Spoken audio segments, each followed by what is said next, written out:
હમણાં 2 દિવસ પહેલાની જે ઘટનાઓ બની અને ત્યારે એ ઘટનાની અંદર સંઘાણી સાહેબે મજબૂત રીતે મારી સાથે ઊભા રહી અને વટભેર આ ઇફકોની અંદર પહોંચાડવામાં પણ સંઘાણી સાહેબે ખૂબ મદદ કરી છે. એમનું પણ ઋણ ક્યારેય હું ભૂલી શકું એમ નથી. અમરેલીના આંગણે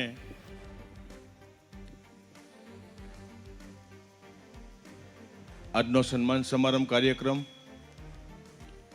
અને આ કાર્યક્રમમાં આપણી સૌની વચ્ચે ઉપસ્થિત આપણા સૌના વડીલ, ભારત સરકારના કેબિનેટ મંત્રી અને જેમનું હંમેશા અમને સૌને માર્ગદર્શન પ્રાપ્ત થયું છે એવા આદરણીય રૂપાલા સાહેબ, એવા જ ઉપસ્થિત રાજ્યના પૂર્વ નાયબ મુખ્યમંત્રી કે જેમની સાથે સરકારમાં મેં કામ કર્યું છે અને ખૂબ એમનું માર્ગદર્શન પ્રાપ્ત થયું છે એવા આદરણીય નીતિનભાઈ પટેલ સાહેબ, જેમના સન્માન કાર્યક્રમમાં આપણે સૌ મળ્યા છીએ એવા અમરેલી જિલ્લાનું ગૌરવ અને ગઈકાલે જ ઇફકોના નવા ચેરમેન તરીકે જેમની વરણી થઈ છે એવા આદરણીય દિલીપભાઈ સંઘાણી સાહેબ, આ વિસ્તારના સાંસદ આદરણીય નારણભાઈ, જેમને આ સમગ્ર કાર્યક્રમનું આયોજન કર્યું છે એવા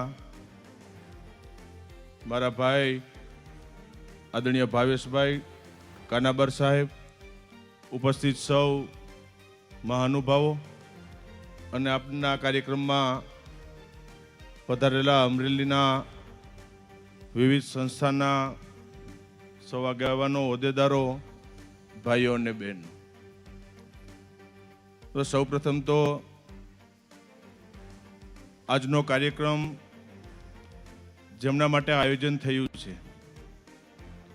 એવા જિલ્લાનું ગૌરવ, રાજનીતિની વાત હોય, સહકારી ક્ષેત્ર હોય કે સામાજિક રીતે, એટલું કહીશ કે આ જિલ્લો નહીં પણ સમગ્ર રાજ્ય અને સહકારી લેવલે, દેશ લેવલે જેમને નેતૃત્વ આપ્યું છે એવા દિલીપભાઈ સંઘાણીનો આજે જન્મદિવસ છે અને બેવડો પ્રસંગ જન્મદિવસ અને સાથે સાથે 2 દિવસ પહેલા જ ઇફકોના નવા ચેરમેન તરીકે ફરી પાછી જ્યારે જવાબદારી મળી છે ત્યારે આજના દિવસે આદરણીય સંઘાણી સાહેબને જન્મદિવસની ખૂબ ખૂબ હૃદયપૂર્વકની શુભકામનાઓ આપું છું અને ભગવાનને પ્રાર્થના કરું કે એમનું આવનારું જીવન એ તંદુરસ્તી વાળું આપે, લાંબુ આયુષ્ય આપે, કારણ કે એમના માર્ગદર્શન નીચે, એમના નેતૃત્વ નીચે માત્ર અમરેલી નહીં પણ અત્યારે સમગ્ર દેશની અંદર સહકારી ક્ષેત્રમાં એમના નેતૃત્વ અંદર ત્યારે આપણે આગળ વધી રહ્યા છીએ. અમરેલીના આંગણે આવ્યો છું ત્યારે એટલું ચોક્કસ કહીશ કે સંઘાણી સાહેબના નેતૃત્વની અંદર અમે જ્યારે સૌ કામ કરતા હોય, મારે એ દિવસો પણ યાદ કરવા છે આજે એમના જન્મદિવસ નિમિત્તે કે સંઘાણી સાહેબ સાથેનો અમારો પારિવારિક સંબંધ એટલે મારા પિતાશ્રી વિઠ્ઠલભાઈને પણ યાદ કરવા પડે આજે, કારણ કે એમના સમયથી એક પરિવારનો સંબંધ કાયમી માટે જળવાઈ રહ્યો છે ને એ પરિવારના સંબંધને નાતે આજે અમરેલીના કાર્યક્રમની અંદર અનેક કાર્યક્રમ હતા છતાં પણ સહભાગી થવાનો આજે મને અવસર પ્રાપ્ત થયો છે. સંઘાણી સાહેબ માટે હું ગૌરવ લઈશ કે હર મુશ્કેલીની અંદર, હરેક જગ્યા ઉપર ભલે આજે એક વિઠ્ઠલભાઈની છત્રછાયા નથી પણ એક બાપ તરીકેનો સંબંધ નિભાવી અને જ્યાં જરૂર પડી ત્યાં મને કાયમી સાથ અને સહકાર કાયમી આપ્યો છે. મારો જામકરણાનો એક પણ કાર્યક્રમ એવો નહીં હોય, મારી રાજકોટ જિલ્લા સહકારી બેંકની સાધારણ સભા હોય, જામકરણાના આંગણે મેં જેટલા સમૂહ લગ્નના કાર્યક્રમ કર્યા અને એક પણ કાર્યક્રમ એવો નહીં જ્યાં દિલીપભાઈ સંઘાણીની હાજરી મારા કાર્યક્રમની નહીં હોય, એટલું હૂફ અને માર્ગદર્શન આદરણીય સંઘાણી સાહેબે મને આપ્યું છે. હમણાં 2 દિવસ પહેલાની જે ઘટનાઓ બની અને ત્યારે એ ઘટનાની અંદર સંઘાણી સાહેબે મજબૂત રીતે મારી સાથે ઊભા રહી અને વટભેર આ ઇફકોની અંદર પહોંચાડવામાં પણ સંઘાણી સાહેબે ખૂબ મદદ કરી છે. એમનું પણ ઋણ ક્યારેય હું ભૂલી શકું એમ નથી. આ એ જિલ્લાનું ગૌરવ છે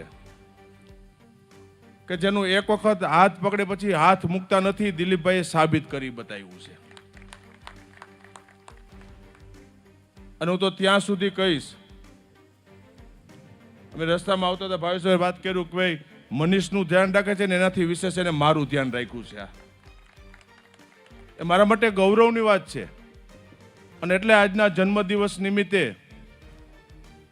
આજના કાર્યક્રમમાં ફરી પાછા ઇફકોના ચેરમેન બન્યા છે. ફરીથી સાહેબ આપને હૃદયપૂર્વકની ખૂબ ખૂબ શુભેચ્છાઓ આપી છે. આપ ઉત્તરોત્તર પ્રગતિ કરો, આગળ વધો.